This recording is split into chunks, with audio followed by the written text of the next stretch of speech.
બિહાર રાજ્યમાં સ્થિત બૌદ્ધ ગયામાં મહાબોધિ મહાવિહારના સંચાલન માટે બનાવવામાં આવેલ અધિનિયમ તાત્કાલિક અસરથી રદ કરવા અને તથાગત બુદ્ધની આ મહાન પવિત્ર ભૂમિ પર હિન્દુવાદી પ્રવૃત્તિઓ પર પ્રતિબંધ મૂકવાની માંગ સાથે ભરૂચ સ્ટેશનથી મૌન રેલી સ્વરૂપે કલેક્ટરને આવેદનપત્ર આપ્યું હતું.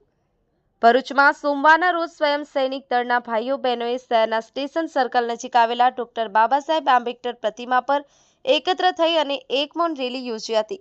ભરૂચ જિલ્લા કલેક્ટર કચેરી ખાતે મહામુહિમ રાષ્ટ્રપતિને સંબોધી કલેક્ટરને આવેદનપત્ર આપવા પહોંચ્યા હતા.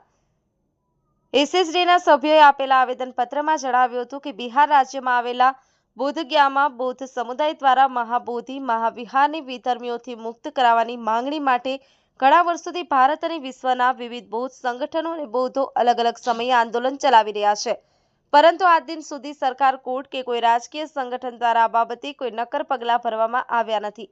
ભારત અને વિશ્વના બૌદ્ધ લોકો છેલ્લા ઘણા દિવસોથી બોધગયામાં અચોક્કસ મુદતના ઉપવાસ પર બેઠા છે, કારણ કે તેમની માંગણીઓ અંગે સરકાર દ્વારા ઘણા આંદોલનો, અરજીઓ કરવામાં આવી રહી છે, તેમ છતાંય તેનું કોઈ પ્રકારનું નિરાકરણ આવ્યું નથી.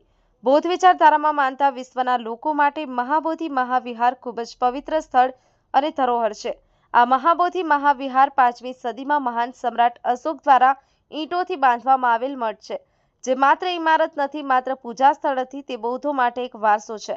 ન્યાયની આશા સાથે જો ઉપરોક્ત મુદ્દાઓ અંગે યોગ્ય પગલાં લેવામાં નહીં આવે તો આગામી દિવસોમાં ભારત અને વિશ્વભરના બૌદ્ધો દ્વારા વિશ્વવ્યાપી આંદોલન કરવાની ચીમકી પણ ઉચ્ચારી હતી. અઝર પઠાણ, ગુજરાત અદ્ભુત ન્યૂઝ, ગુજરાતી, ભરૂચ.